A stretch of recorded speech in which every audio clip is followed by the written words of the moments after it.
Bonjour YouTube, qu'est-ce qui se passe aujourd'hui? Des choses. Enfin, pas grand-chose en vrai.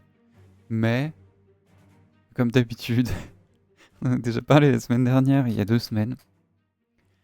Mais apparemment, est-ce que vous saviez que tous les sondages poussent à croire, c'est bien le terme, hein, à penser, nous poussent à croire que le Rassemblement National va gagner. Et donc on a vu de plus en plus des gens qui disaient oui, les gens adorent Bardella, 30% des gens l'aiment, aimeraient le voir, machin. Bon, finalement, les questions étaient posées de telle manière à ce que oui, ils ont répondu ça, mais ça a extrapolé un petit peu. Ils n'ont pas dit qu'ils voulaient voir élu Jordan Bardella, mais que c'est vrai, à choisir entre lui et Marine Le Pen, même dans son propre camp, et ben, les gens préféraient lui. Bon, ok. Mais là, quand même,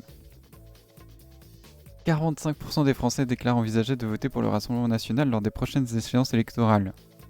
C'est étonnant. Et ce qui est étonnant, c'est qu'on a vu, on peut trouver beaucoup d'explications dans qui est le commanditaire, ça ne suffit pas. Mais ça nous laisse à penser que les questions ont été fournies à l'Institut de sondage d'une certaine manière. Là, c'est selon une étude de la Fondation Jean Jaurès. Alors, étonnant. Alors, d'autant plus étonnant que ça n'est pas une étude de la Fondation Jean Jaurès, France Inter. En vrai, c'est le commanditaire, hein. Mais l'auteur du rapport, c'est pas eux. Attends, où est-ce que je l'ai foutu?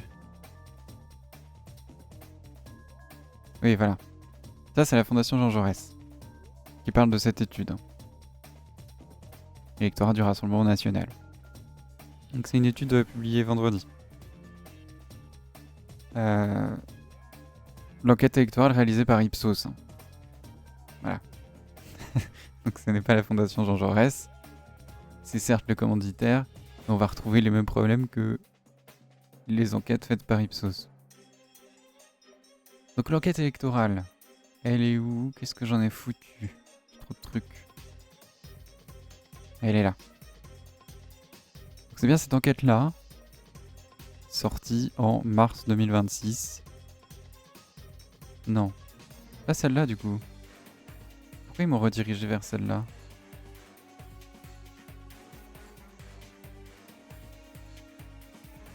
« 15 mai.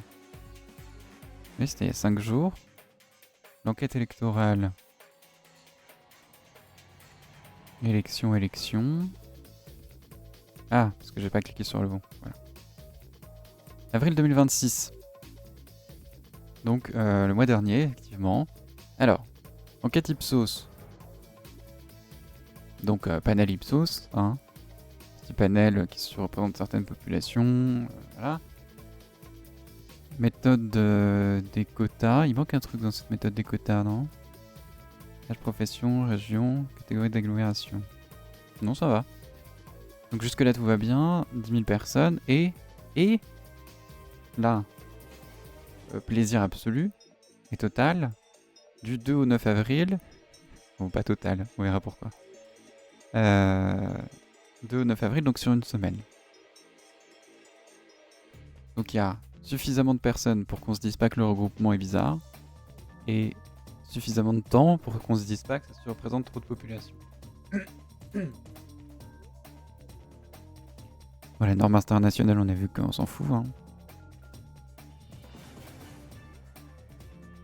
Est relu par le directeur adjoint. Ça vous rassure? Qui est Federico Vacas? Comment renforcer l'attractivité? Le mentorat change la vie. Ouais, vraiment. Je m'en fous. Donc, cette enquête que France Inter nous a dit, Fondation Jean Jaurès, que la Fondation Jean Jaurès nous a dit, plein de trucs d'ailleurs, on n'a pas lu ce qu'ils ont dit, mais on s'en fout, non? Tout refusé. Depuis le milieu des années 2010, le Rassemblement National connaît une progression électorale continue. Autant cantonné à des marges électorales, oui, bon voilà, c'est ce que je dis, on s'en fout. En termes de probabilité de vote pour les prochaines échéances électorales, le RN se situe aujourd'hui à son niveau significativement supérieur à l'ensemble des autres formations politiques. 1. Enquête électorale français, Ipsos, pour Le Monde, et donc celle-là. Alors, une chose qui nous intéresse, comment la question a été posée. Évidemment. Une autre chose qui nous intéresse, et que du coup j'ai vérifié avant parce que sinon ça aurait été long, c'est une enquête qui se veut sur le long terme, en continu, c'est-à-dire qu'elle est faite chaque mois, mais les questions changent chaque mois. Voilà. Alors, il y a des questions qui sont communes, mais des questions changent. Et ça fait que si on veut être honnête, il n'y a pas vraiment de comparaison qu'on peut faire. Qu'est-ce que c'est ? Les élections municipales dans les 5 communes, voilà, donc ça parle d'actualité, c'est pour ça que les questions changent. Sauf que si une question change, à la limite c'est pas très grave. Si plusieurs questions changent et que ça parle d'actualité, on peut pas faire de comparaison parce que les gens n'auront pas eu la même première question, ils n'auront pas été dans le même mood lors de la réponse à ces questions, et en particulier quand on parle du RN, et c'est ce qu'on va voir, l'agacement, c'est important. On vote pour le RN parce qu'on est agacé. Et, spoiler, raison de l'abstention, non je ne spoil pas. Les raisons de l'abstention premier tour. Tiens, pourquoi ? Parce que dans votre commune, les résultats étaient connus d'avance, votre vote ne changeait rien. Oui, c'est pour les élections municipales. Nous, ce qui nous intéresse un peu, c'est les présidentielles quand même. Dans un an, puis les municipales, c'est pas assez. On n'est pas des responsables politiques qui avons besoin de savoir pourquoi les choses se sont passées comme elles se sont passées. Ni des docteurs en sciences politiques. Chacun des partis suivants, diriez-vous, qui se renforcent ou affaiblissent des élections. Bon, il y a un peu un critère objectif quand même pour définir ça. La fusion des listes des partis de gauche.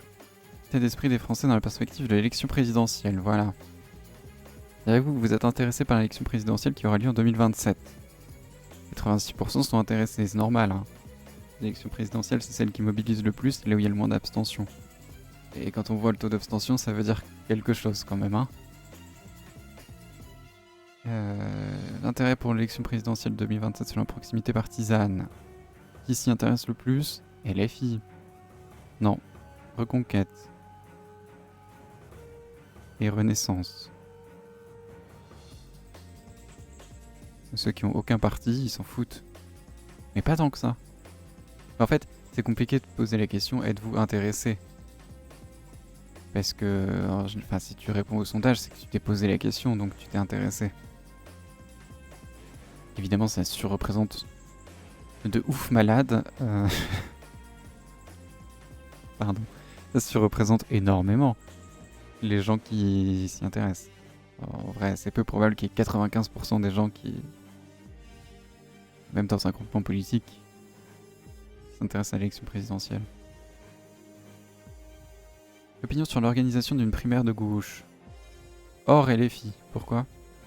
Il pose la question, y compris LFI ? Hors LFI, hors LFI.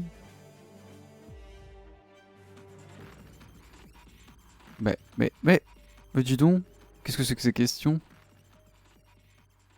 L'opinion sur l'organisation d'une primaire de gauche hors LFI. Donc on parle de la gauche. Du coup, on exclut un parti de gauche. De manière arbitraire d'ailleurs. Il n'y a pas de contexte avant la question qui dit... voilà, il n'y a pas de groupe témoin non plus avec LFI. Afin de désigner un candidat unique de la gauche, en dehors de la France insoumise, pour l'élection présidentielle de 2027, seriez-vous favorable à l'organisation d'une primaire de la gauche ouverte aux Français qui se reconnaissent dans les valeurs de la gauche ? Qui n'est pas favorable à ça ? Qui n'est pas favorable à cette formulation ? Certainement les gens qui vont voter à droite. Oui. L'extrême droite s'en fout. Et du coup, oui, c'est con. Est-ce que l'opinion sur l'organisation d'une primaire de la gauche hors LFI, si tu poses la question à l'ensemble de la population française, ça veut dire que ça va être sous-représenté parce que tu poses la question aussi aux gens de droite qui ne sont pas concernés. Donc les gens de droite vont pousser vers le bas. Et en plus, hors LFI, bah du coup LFI aussi va pousser vers le bas. Je suppose que vu qu'il n'y a pas LFI, les gens de gauche, ils vont plus être favorables. Je pense pas. Hein. Selon l'âge, pas étonnant, hein, plus on est jeune, plus on est de gauche. Et inversement. Cadre sup, donc les bobos. Cadre sup de gauche, pardon. Profession intermédiaire de gauche, évidemment. Employés un peu moins, ouvriers un peu moins. Retraités sont quand même favorables, mais je pense qu'ils ont plus la culture des primaires. Étant de droite conservatrice. L'opinion sur l'organisation d'une primaire de la droite et du centre hors RN. Mais du coup, qu'est-ce que c'est que ça? Parce que je comprends, mais je n'adhère pas à l'idée de la question d'une primaire de la gauche hors un parti de la gauche. Mais l'opinion sur l'organisation d'une primaire de la droite et du centre hors un parti d'extrême droite, oui, c'est pas une primaire de l'extrême droite.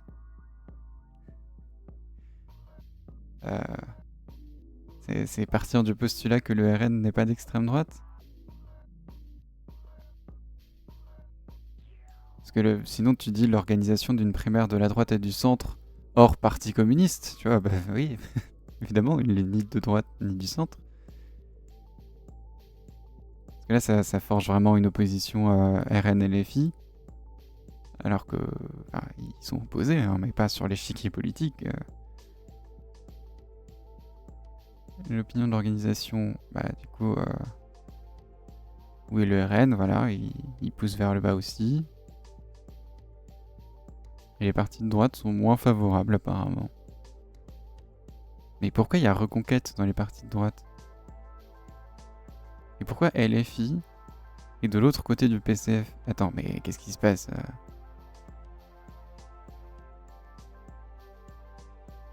Sous total gauche, machin. Le PC... Bon, c'est une question qui se pose, je suis d'accord.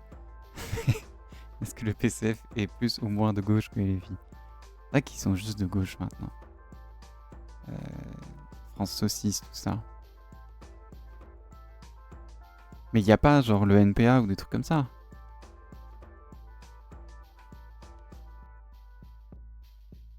Donc, ok. Et pourquoi là, du coup, dans la primaire de la droite et du centre, ils ont aussi mis Reconquête? Alors que dans cette... Mais je comprends pas leur truc.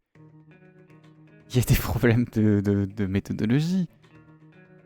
C'est-à-dire que c'est déséquilibré. Il n'y a pas l'extrême gauche sur ce tableau.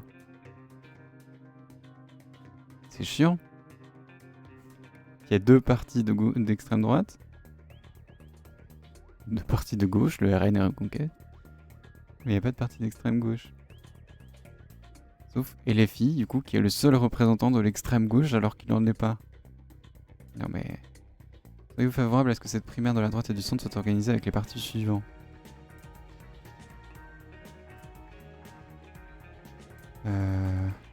Mais du coup, ils ont fait un regroupement bizarre. Ouais, ça vaut rien. Ce regroupement, il est osé. Renaissance Horizon et les Républicains, c'est pas les mêmes groupements. Et du coup, ils veulent pas de reconquête dans leur truc. Dans leur primaire. Et Renaissance Horizon et les Républicains et Reconquête. Soudainement, ça passe à 86% en rajoutant Reconquête. Non. Non, c'est moi qui suis con. Ils sont plus favorables à une primaire avec Renaissance Horizon et les Républicains à être favorables à une primaire avec Reconquête. À 16 points près. Et du coup, oui, 86% c'est Reconquête est plus favorable à ce qu'il y ait une primaire qui le concerne lui aussi. Sauf que pourquoi on pose la question à Reconquête alors qu'ils sont ni de droite ni du centre? La perception de la radicalité dans la vie politique française.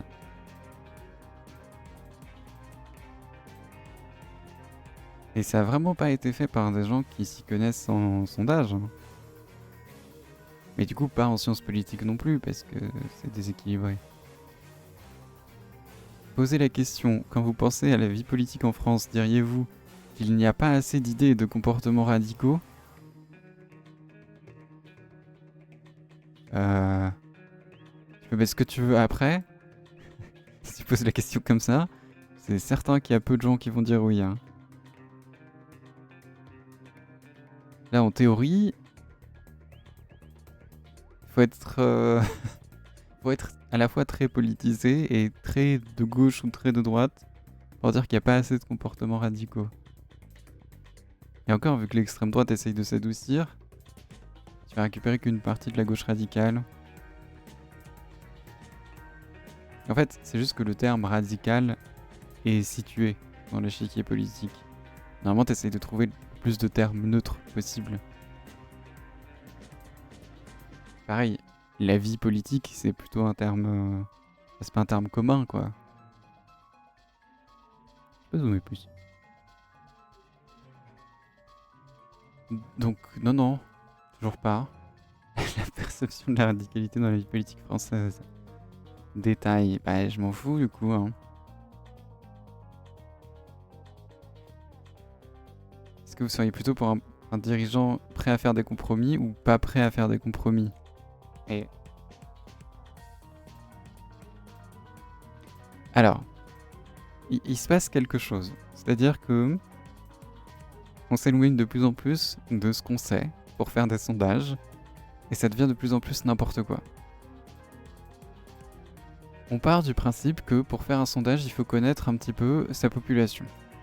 Pour connaître sa population, il faut faire des sondages, ce qui est compliqué. Je suis d'accord.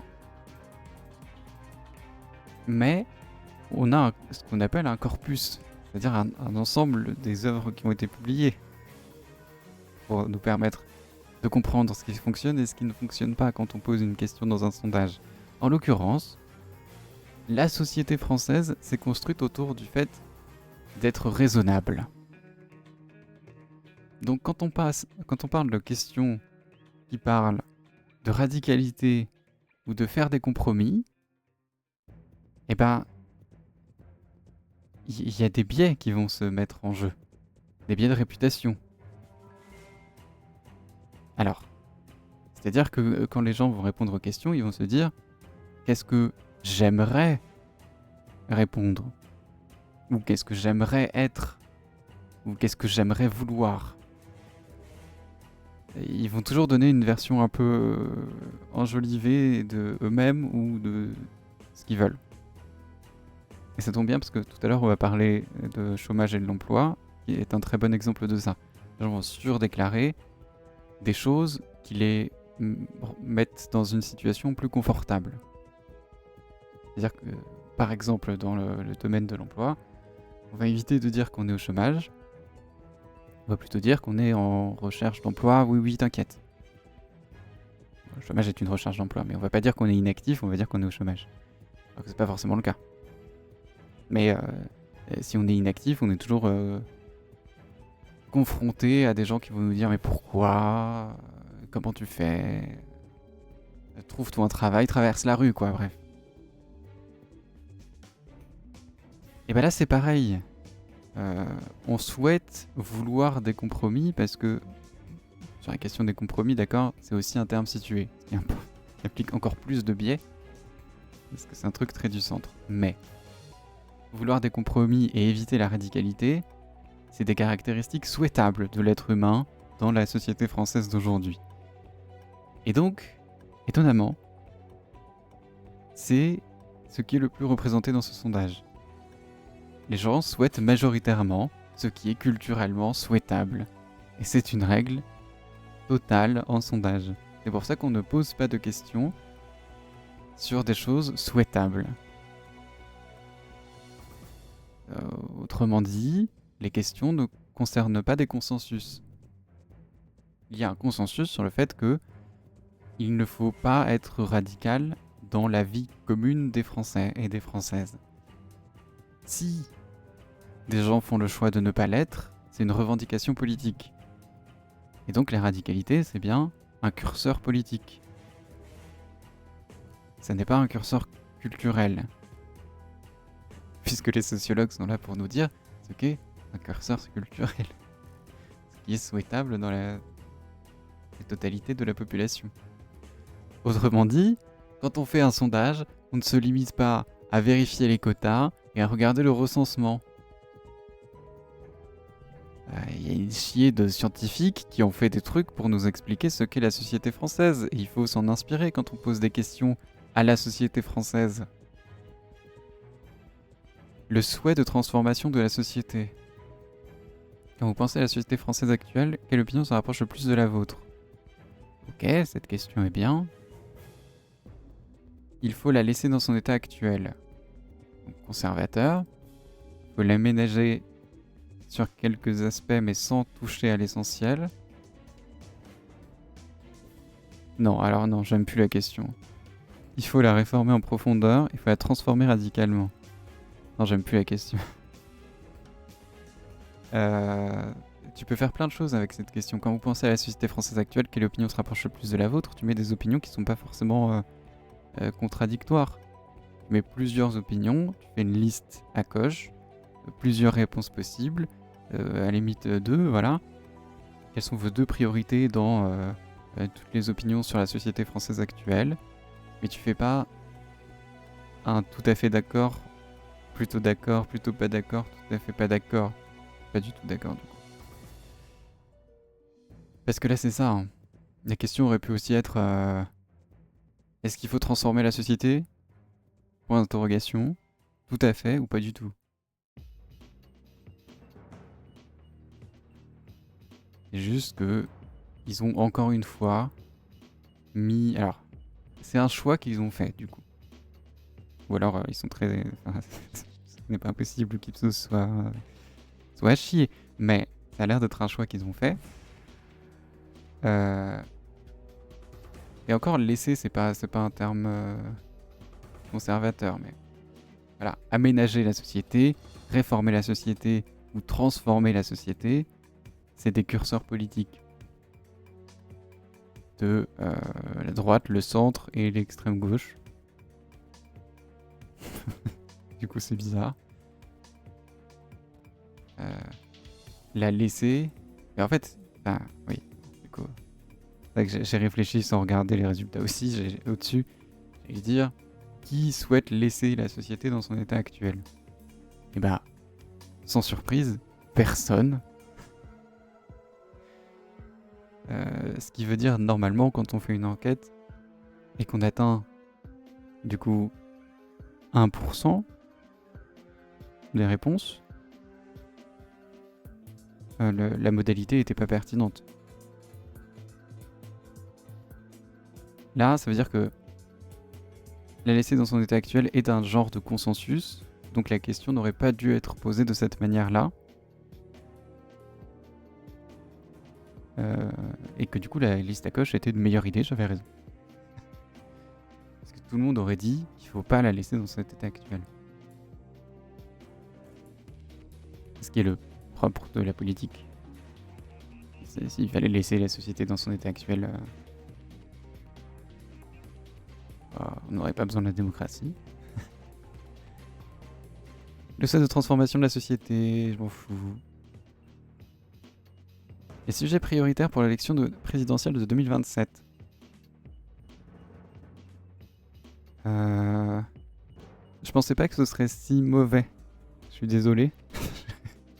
À la base, c'était juste une petite parenthèse avant d'aborder le gros sujet. Mais du coup, faut débunk un peu. Préserver le système de santé. Améliorer le pouvoir d'achat. Comment ça? Pour chacun des sujets suivants, diriez-vous qu'il sera dans votre choix de vote pour l'élection présidentielle 2027? Déterminant ou important? Préserver le système de santé. Quoi?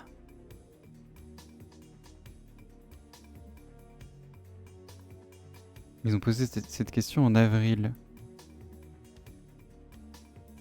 Il n'y avait pas encore le hantavirus, si? Je crois pas. pourquoi... ça c'est vraiment une anomalie par contre.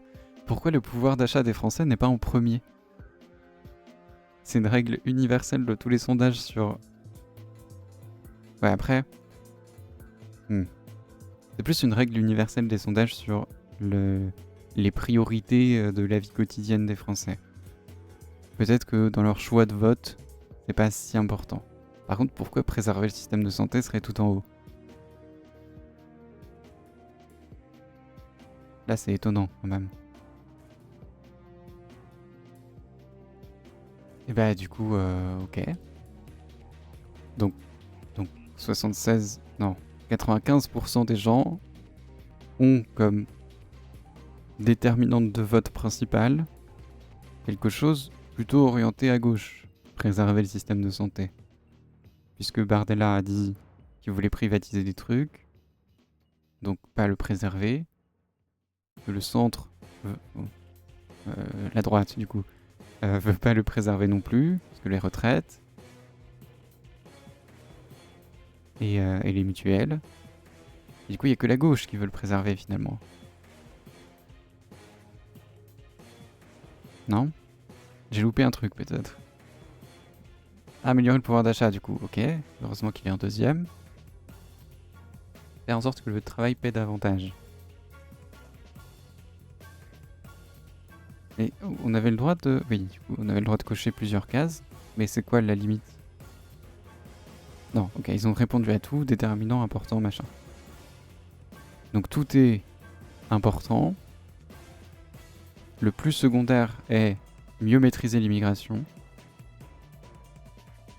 Oui.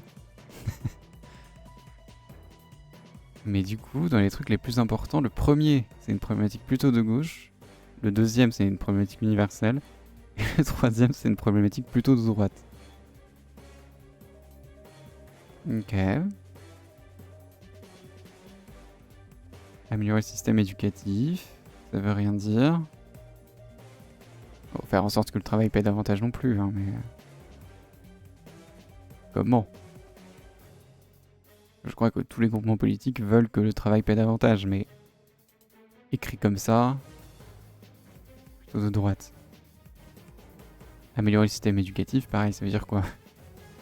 Parce que là, l'extrême droite veut privatiser des trucs en justifiant que ça l'améliorerait. Maintenir la place de la France dans le monde, ouais. Encore une fois, en sociologie, quand on fait des sondages, c'est normal qu'on ait une hypothèse. Enfin, il faut qu'on ait une hypothèse derrière chaque modalité quand on pose une question. Mais il ne faut pas qu'elle soit si transparente que ça. Dans l'idéal, il faudrait mettre des questions avec des mises en contexte, par exemple. Si un candidat mettait ça en avant, est-ce que vous voteriez pour lui? Ou une candidate?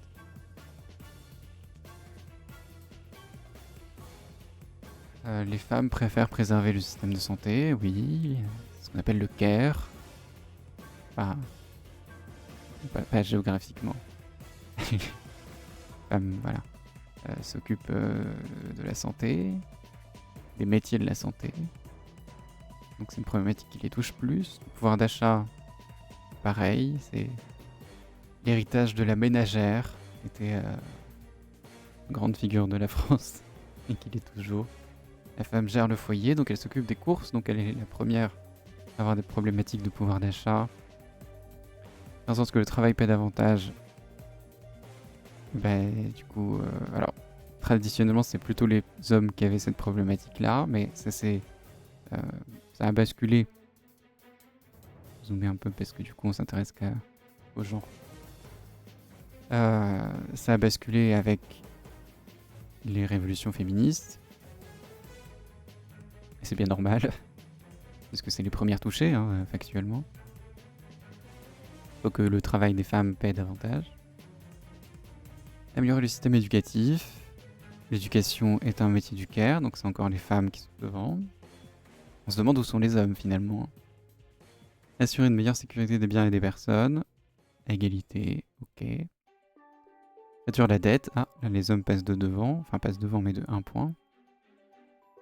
améliorer l'activité de l'économie française. Bon là, les hommes sont devant. Mieux maîtriser l'immigration, les hommes sont plus racistes. C'est un fait. Puisque les femmes, justement, étant plus dirigées vers les métiers du care, sont plus amenées à valoriser la compréhension de l'autre.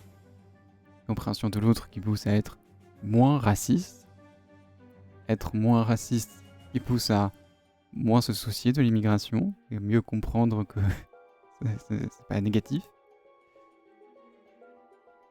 Maintenir la place de la France dans le monde. Bon, ça, à la limite, ça veut rien dire, donc on peut pas en dire grand-chose. Les femmes sont devant. Lutter contre le chômage. Je sais pas qui sont le plus au chômage parmi les hommes et les femmes, j'avoue que j'ai pas regardé. On pourra le voir tout à l'heure, de toute façon. Et baisser les impôts, ça touche tout le monde. Je suis étonné qu'il n'y ait pas un basculement. Ça voudrait dire que les hommes... C'est quoi là? Pourcentage de déterminants. Donc les hommes ont moins de choses qui seront déterminantes dans leur vote. Parmi cette liste.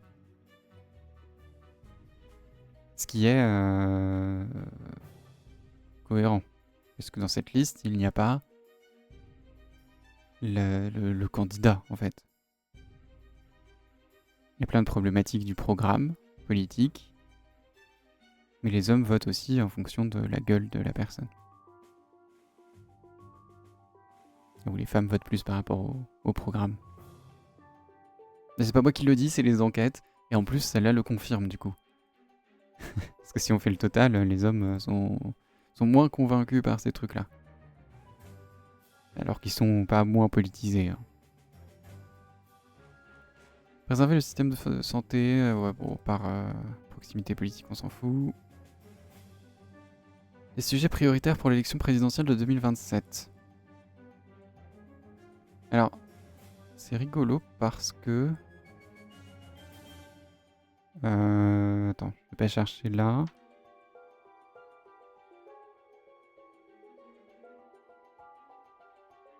Voilà. Alors, quand on dit que, en fonction de comment on a posé la question, on a des résultats différents. Et ben, on peut même aller plus loin. En fonction de qui a posé la question, on peut avoir des résultats différents. Là, on a les sujets prioritaires pour l'élection présidentielle de 2027. Pour chacun des sujets suivants, diriez-vous qu'il sera dans... C'était pas prévu, hein, mais je suis tombé sur ça de BFM, donc j'en profite. Pour chacun des sujets suivants, diriez-vous qu'il sera dans votre choix de vote pour l'élection présidentielle déterminant ou important, préserver l'environnement et devant. Réduire les inégalités sociales, bah finalement c'est un panel très de gauche. Hein. Augmenter nos capacités de production d'énergie via le nucléaire. Ou via les énergies renouvelables, bon c'est équivalent. Hein. C'est même les énergies renouvelables qui sont devant le nucléaire en fait. Pourquoi? Ok. Lutter contre les discriminations, taxer davantage les plus aisés, limiter l'usage des écrans, augmenter le budget de la défense, favoriser les constructions de nouveaux logements, machin. Ça nous laisse penser que... On a dit, il n'y a pas vraiment de... Taxer davantage. C'est que des problématiques de gauche. Sujet prioritaire.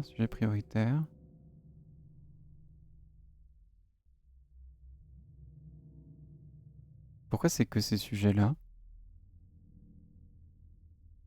Bon, en tout cas, parmi tous ces sujets, le plus important est de préserver l'environnement. Ok. Pourquoi BFM nous dit l'inverse? L'écologie reléguée derrière le ticket de caisse. Pour 6 Français sur 10, désormais, la politique doit se concentrer sur l'économie plutôt que sur l'environnement. Bah non, du coup. Littéralement, c'est ce qu'on voit là. Je suis d'accord que le sondage est pas ouf. Mais alors, je préfère Ipsos à la source de BFM qui est Odoxa. Et donc, ce sondage-là qu'on va voir tout à l'heure.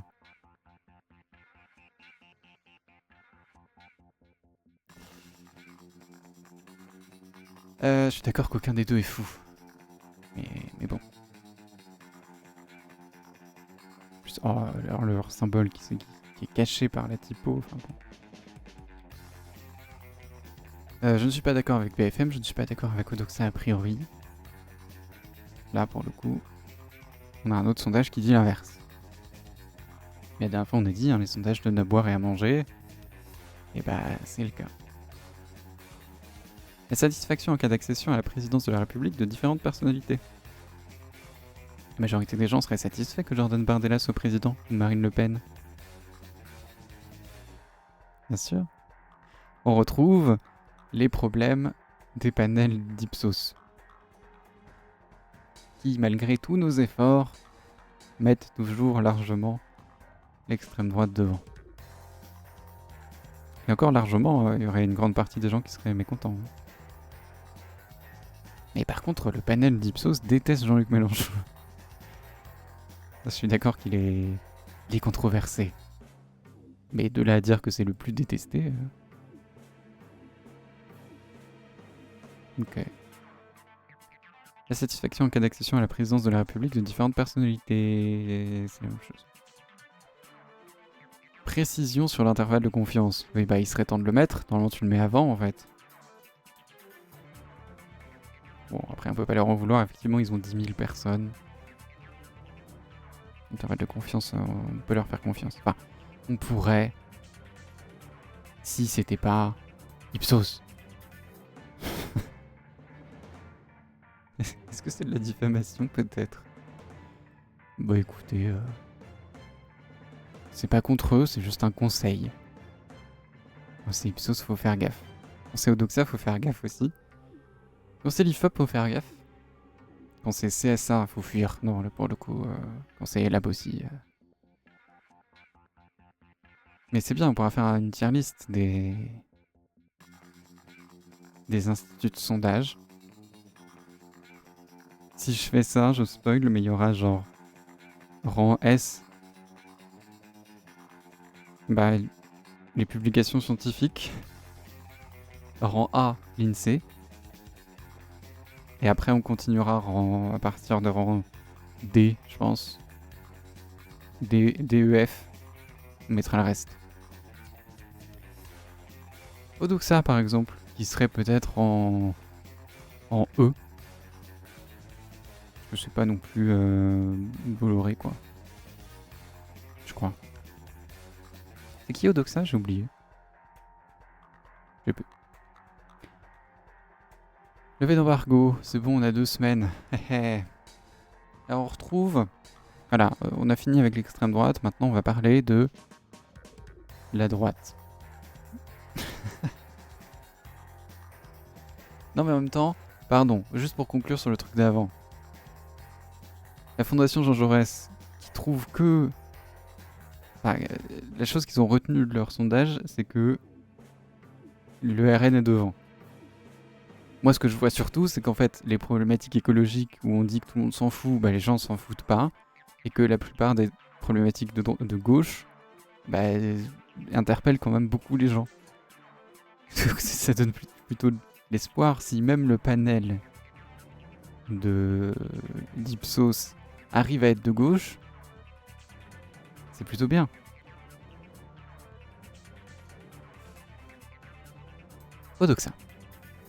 Odoxa, baromètre de l'économie, et donc, j'ai spoilé, BFM Business.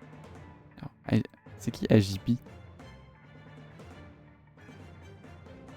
Plus. AJP. Association d'assurés pour l'épargne, la retraite... Attends. Association Générale Interprofessionnelle de Prévoyance et d'Investissement.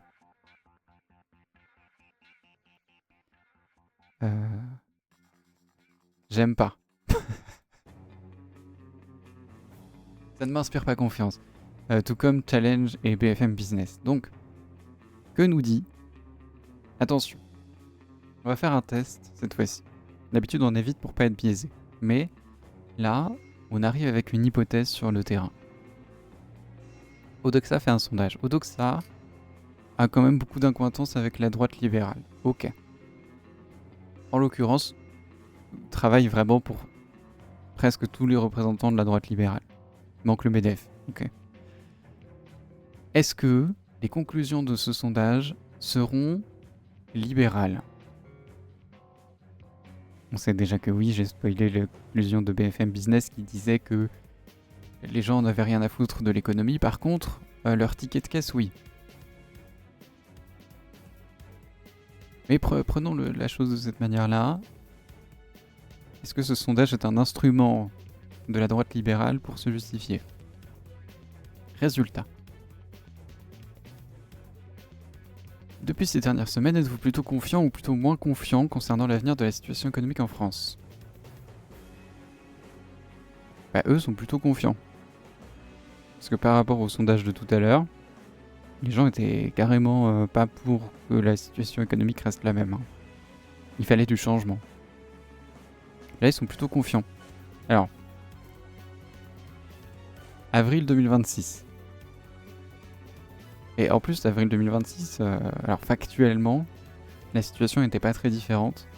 Juste, techniquement, il s'est passé un truc depuis. C'est ça. Voilà. Beaucoup de gens ont parlé du fait que la croissance était à 0. Donc peut-être que maintenant, les gens seront un peu moins confiants.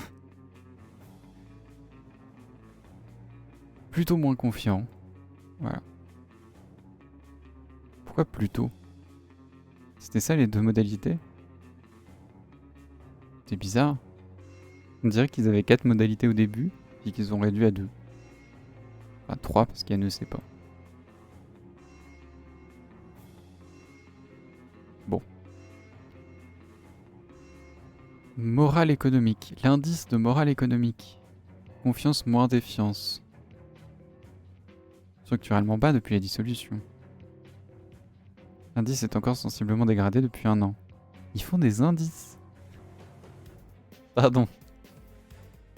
Non, c'est étonnant parce qu'en fait, un indice, c'est quelque chose... C'est un investissement.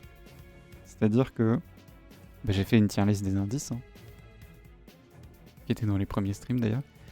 Mais c'était les indices de l'INSEE. Et les indices statistiques, c'est un très bon outil. Mais c'est dur à mettre en place et à construire. Parce qu'il faut qu'il soit pertinent, sinon ça sert à rien. Donc il faut le remettre en question au fur et à mesure des sondages qu'on fait et de la compréhension de la société française qu'on développe. Sur des sondages où l'enquête c'est 2 jours, construire un indice, même si c'est sur plusieurs sondages, ça veut dire que ton terrain il dépassera pas 2 semaines. Alors que l'INSEE a fait des sondages avec des enquêtes où le terrain est minimum 3 semaines. Hein, par sondage. Souvent des sondages mensuels. Donc en fait, le terrain s'arrête jamais. C'est ça qui leur permet d'avoir la crédibilité de faire des indices. Mais là... Odoxa, c'est trop mignon d'essayer de faire un indice. Mais tu n'y arriveras pas. Donc là, eux aussi, ils ont fait un sondage mensuel. Non. Trimestriel? Ouais. Un sondage trimestriel. Et donc depuis 2006. Sauf que 2008, ça se pète la gueule, ok. 2019, ça se pète la gueule. Ok. 2014, il n'y a pas avant, donc... Ok. Première chose, voilà. En économie, c'est pas très compliqué. Ce que je regarde là, c'est les différentes crises. Crises particulières qu'on a eues depuis 2006. Et donc leur indice... Alors, je ne sais pas. Du coup, c'est confiance moins défiance, mais c'est-à-dire... Puis ces dernières semaines, êtes-vous plutôt confiant ou plutôt moins confiant? Et en fait, leur indice, c'est une moyenne. C'est ça? Non. C'est un intervalle. C'est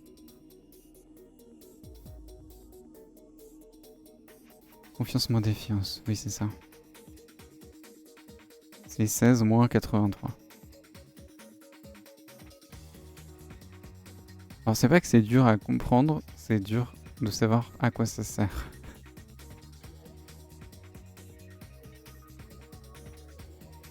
Auquel les gens n'ont pas confiance du coup. Mais pourquoi tu opposes les deux? Tu sais déjà le nombre de gens qui ont moins confiance en l'économie. Je comprends pas à quoi ça sert d'avoir la différence entre les deux. C'est le mot que je cherchais.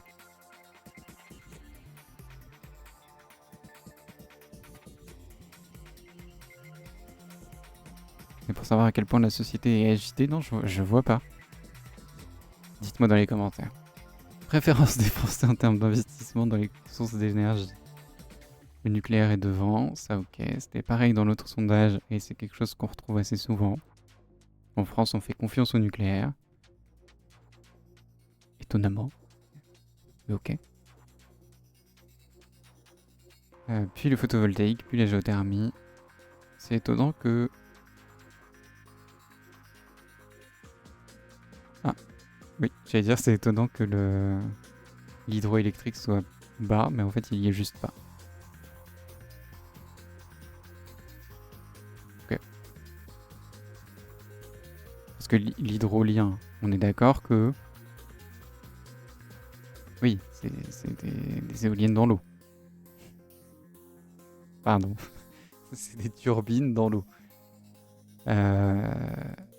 Et hydrogène, c'est un gaz qu'on brûle et ok. Où est l'hydroélectrique du coup? Parce que normalement c'est plutôt populaire aussi. La biomasse, le gaz de schiste, le charbon. On n'est pas allemand donc le charbon on n'aime pas. Pour la France, estimez-vous qu'il faut avant tout privilégier le développement de l'énergie nucléaire ou au contraire qu'il faut avant tout privilégier le développement des énergies renouvelables comme l'éolienne et le solaire? Encore une fois, l'hydroélectrique. Aussi. C'est le troisième. Le quatrième étant la géothermie.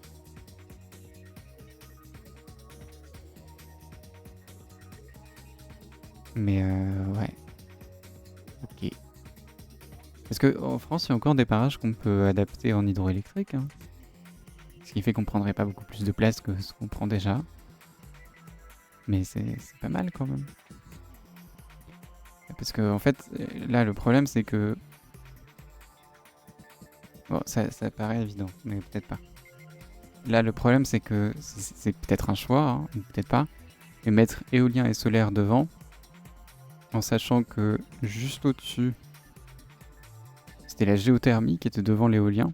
Donc t'as pas de justification pour mettre les deux là devant. C'est pas les deux plus populaires. Mais les mettre là, c'est surtout que c'est les deux énergies renouvelables qui prennent le plus de place. Et traditionnellement, qui détruisent le plus le territoire, enfin le paysage français, comme on dit. Donc c'est sûr qu'il faut développer les énergies renouvelables comme les deux qui prennent le plus de place. Bah les gens vont dire que plutôt non, en fait. Si tu donnes ces deux exemples-là en premier, alors que, encore une fois, t'as pas de justification, vu que c'est pas les deux plus populaires,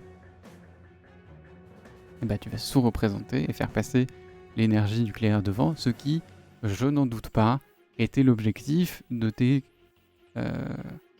contracteurs libéraux. Consentement à l'installation d'une éolienne.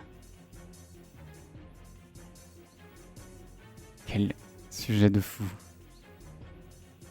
Un cas d'école. Le consentement à l'installation d'une éolienne, cas d'école.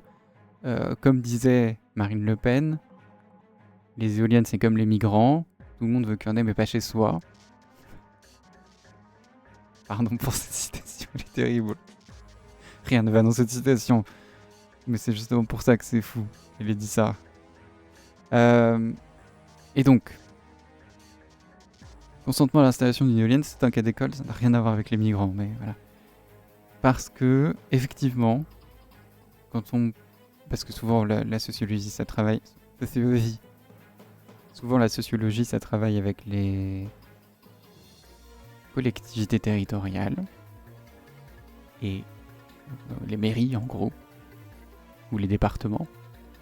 Et souvent, effectivement, les départements aimeraient que la France soit plus dans les énergies renouvelables, mais aimeraient aussi que ce soit le département d'à côté qui installe les éoliennes. Dans les mairies, c'est pareil. Et donc, à l'échelle individuelle, ça se retrouve aussi, mais en même temps, c'est fourbe de demander à l'échelle individuelle. Si vous appreniez qu'une éolienne allait être installée à côté de chez vous, seriez-vous favorable ou opposé ?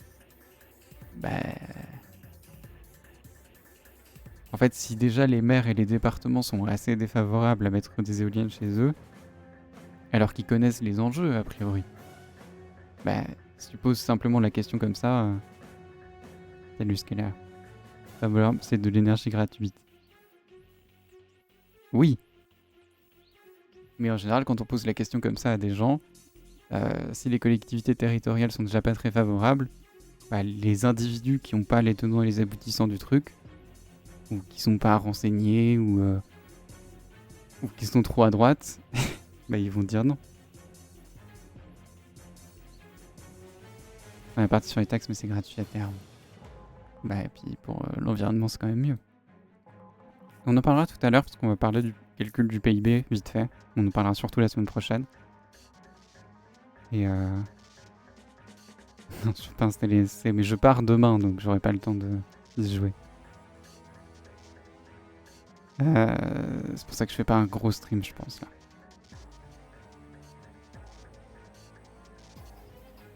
Et je sais plus ce que je disais.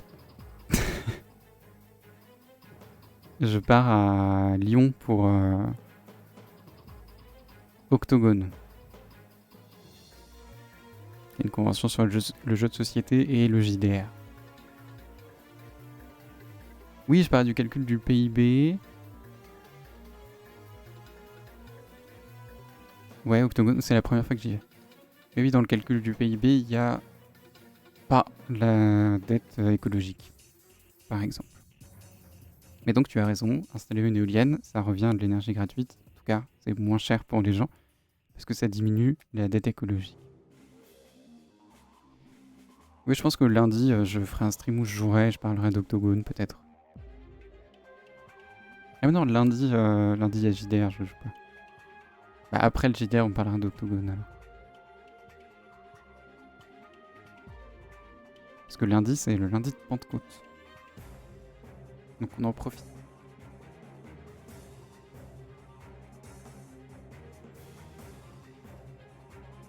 Non, du coup. Un stream où on fait JDR. Et mercredi, c'est un stream social où on va parler du PIB, donc je sais même pas si je jouerai.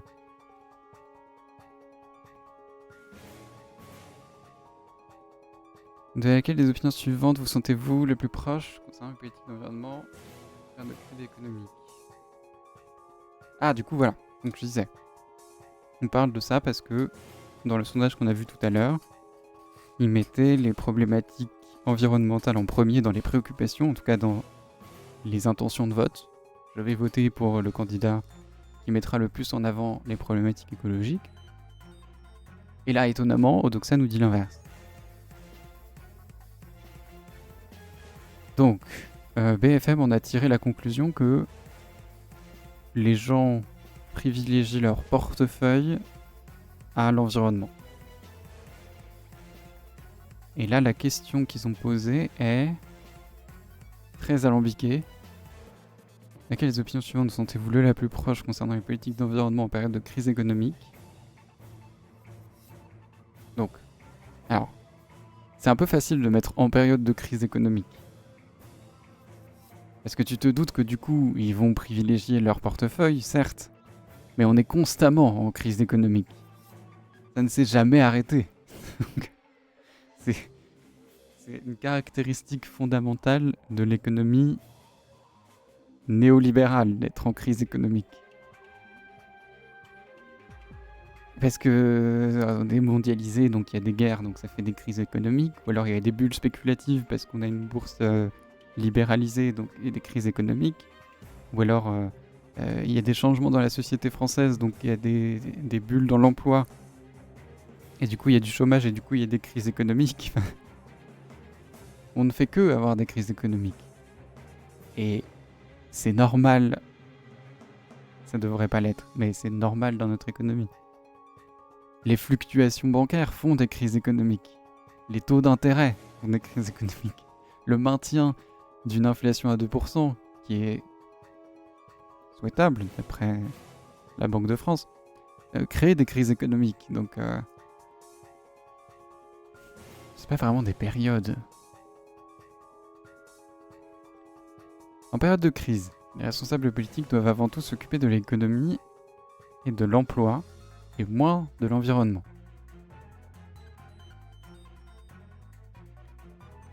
Ça paraît normal de répondre ça quand on dit c'est une crise économique.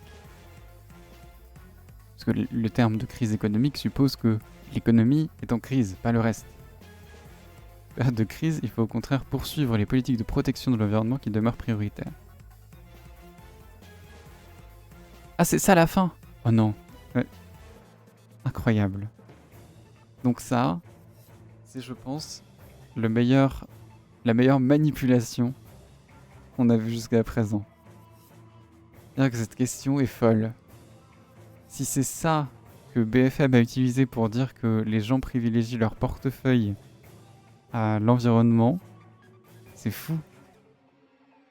Parce que c'est vrai d'après la question qu'ils ont posée, mais la question, ça se voit qu'elle n'est pas neutre. Pourquoi? Enfin, il y a plein d'autres éléments de contexte que tu peux mettre. Hein. Moi, si je pose la question, de laquelle des opinions suivantes vous sentiez-vous le ou la plus proche concernant les politiques d'environnement, en sachant que la France a dépassé sa dette économique, enfin sa dette environnementale en mai. Donc c'est-à-dire qu'on a dépassé ce que la Terre a à offrir et du coup on s'endette déjà à partir de mai.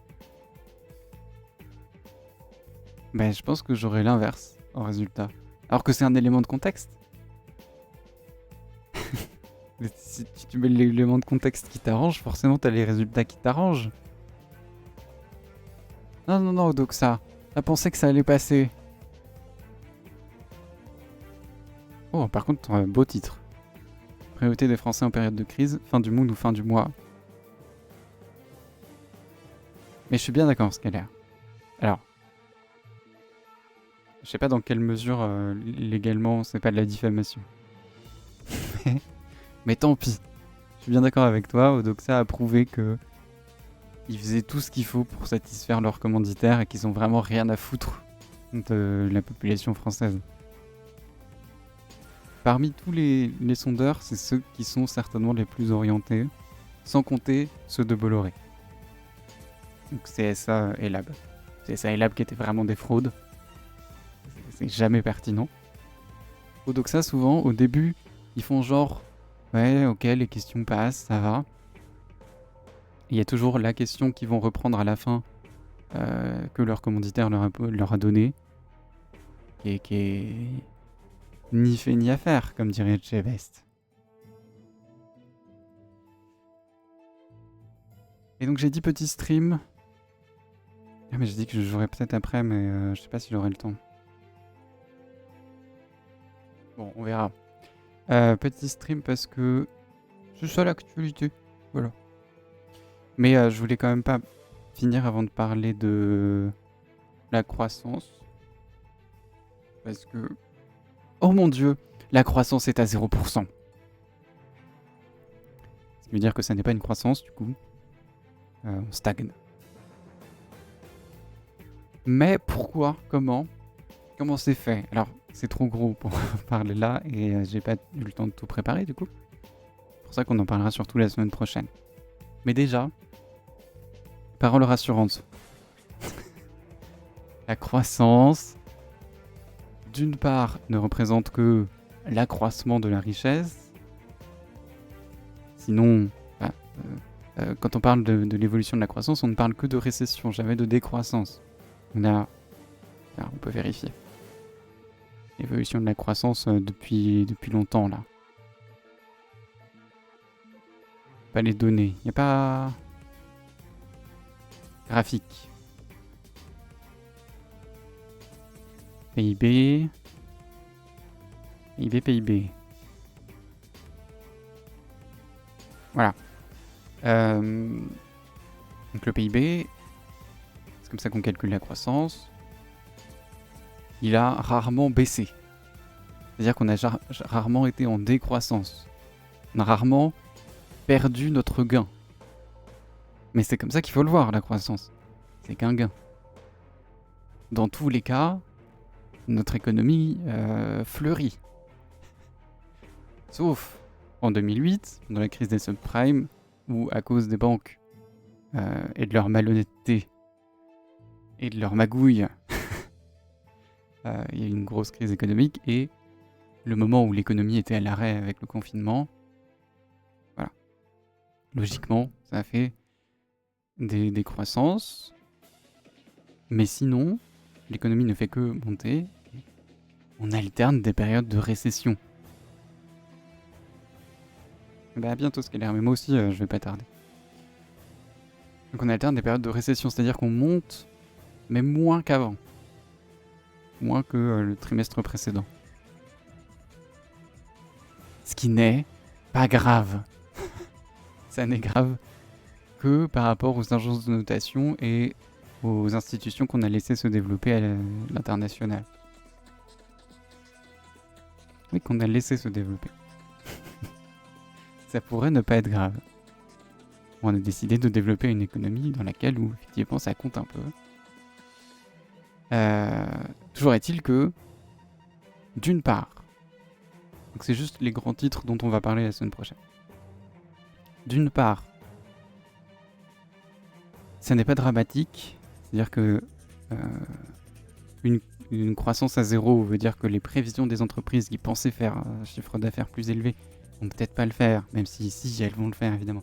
C'est pas comme ça que ça marche, mais en théorie, elles vont se dire, elles vont peut-être être un peu plus réticentes, moins embauchées, voire supprimer des postes. Honnêtement, il leur faut pas ça pour supprimer des postes, mais voilà. Ça peut être la conséquence directe négative. Ok. Mais la croissance calculée par le PIB, pas parfait. PIB, c'est un instrument économique qui sert à plein de trucs, qui est construit grâce à plein de bases de données, mais qui, pour ceux qui ont fait les études d'économie, même au lycée souvent, c'est par ça qu'on commence, le PIB est pas ouf. Le PIB, il a plein de défauts, et ça mérite un stream en entier parce que, eh bien, c'est mon sujet d'étude, finalement. On tourne autour du pot en parlant des sondages et de sociologie, mais en l'occurrence, les variations du travail, c'est ce sur quoi je travaille moi. Donc, ça vaudra bien... Dis donc. Ça vaudra bien un stream en entier.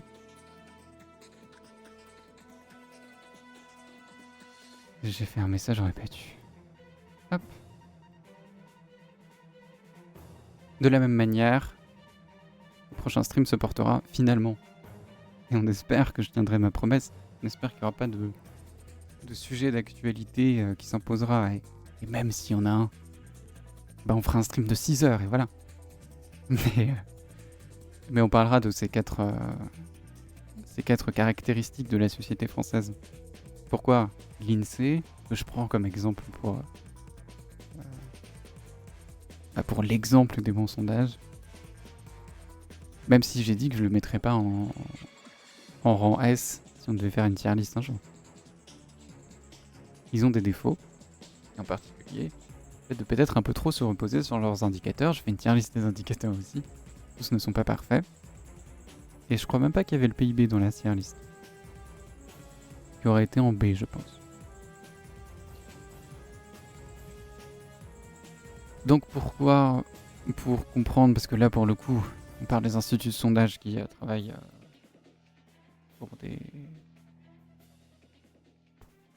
pas pour des particuliers, mais pour des entreprises en tout cas, qui sont financés par des entreprises, donc qui ont des intérêts.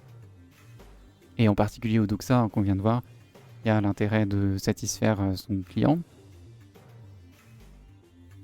Et du coup, est biaisé. Là, pour le coup, l'INSEE, on pourrait, voilà, hypothèse, on pourrait se dire, est-ce que l'INSEE a pour objectif de satisfaire les politiques publiques, puisque c'est un service, enfin, c'est une institution publique, pas privée. Est-ce que leurs résultats, comme par hasard, eh ben, ça va dans le sens de l'État? Bon. Non. Non. Et pour voir toute leur communication, ils sont pas spécialement fans de la tendance libérale de l'État. Bon. Mais c'est pas qu'ils sont pas spécialement fans, c'est vrai. Quand on connaît bien la société française, c'est pas peut-être, on peut être poussé à penser que le libéralisme n'est pas le bon chemin. Oh. Salut, Bizarre Lise. Bienvenue. Et tu arrives à la fin, peut-être. Je ne sais pas. Parce que ça, c'est des sujets que je veux aborder la semaine prochaine, donc reviens la semaine prochaine, le mercredi. Et si tu aimes le JDR, viens lundi aussi, on en fait. Mais voilà, pourquoi ces 4 caractéristiques de l'INSEE sont mises en avant pour comprendre la société française, on verra ça la semaine prochaine. Et aussi, est-ce que ce sont les meilleurs? Ce sera l'occasion d'aborder d'autres indicateurs. Parce que finalement, on peut peut-être reprocher à l'INSEE, même si sa méthodologie est pas mal. Petit teaser de la semaine prochaine d'ailleurs. Sa méthodologie est pas mal. Vraiment. Jusqu'à maintenant, on a vu pas mal d'instituts de sondage. Méthodologie qui se résumait en une diapo. 2 diapos pour IFOP et Odoxa. Bon, c'était même pas vraiment 2 diapos, mais bon bref, 1 ou 2 diapos. Une chose qui fait que j'aurais besoin d'un peu plus de temps pour préparer un sujet sur l'INSEE, et en partie que la méthodologie qui publie par enquête, du coup, parce que c'est pas vraiment des sondages, c'est des enquêtes, ça fait 22 pages. Donc, plus que 2 diapos. C'est un sujet moins léger. Donc, il va falloir trouver comment l'aborder. Par exemple, là, c'est juste la note méthodologique, donc même pas la méthodologie en entière, la note. De façon pédagogique. Pas tant que ça en plus. Comment ils ont créé l'enquête emploi, dont on parlera la prochaine fois. Parce que oui, dans l'actualité, il y a non seulement cette croissance à 0%, mais ce chômage à 8% qui fait parler de lui aussi. La semaine prochaine, on en parlera parce que le chômage, c'est le beau bordel quand même. Quand on parle de chômage, on parle de catégorie A, mais qu'est-ce que c'est qu'une catégorie A? C'est des gens sans emploi, certes, mais qui font des actes positifs de recherche d'emploi. Qu'est-ce que ça veut dire? Mais là, c'est même pas ce dont on parle, parce que l'INSEE ne se base pas sur les catégories A, qui sont les catégories créées par France Travail, Pôle emploi, mais sur le chômage au sens du BIT. Mais qu'est-ce que c'est que le BIT? Qu'est-ce que c'est que ces catégories? On verra ça la semaine prochaine, parce que c'est peut-être un peu trop gros. En tout cas, Wizard Lise, si tu viens la semaine prochaine, ou lundi, pour du JDR, ce sera d'autres streams plus longs. On prendra plus le temps. Mais là, comme je disais Scalaire tout à l'heure, j'ai pas trop le temps cette semaine. Malheureusement. Mais en tout cas, bienvenue. Et j'espère te revoir. Sur ce, hop, au revoir YouTube, d'une part.